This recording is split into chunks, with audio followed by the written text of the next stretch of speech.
بمشاعر قلبية أخوية قريشية صادقة، يتقدم الشاعر عبد الملك فرحان بأصدق التهاني والتبريكات للشيخ محمد جسار القرشي صقر قريش بمناسبة زفاف نجله الأول أحمد، فألف ألف مليون مبارك، وأدام الله الفرح والسرور.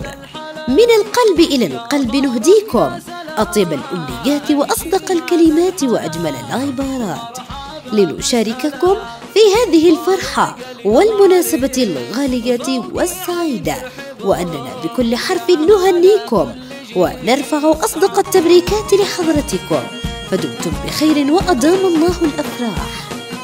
مرحلة جديدة قادمة، وبإذن الله تكون حياة زوجية سعيدة، بارك الله لهما وبارك عليهما وجمع بينهم على خير.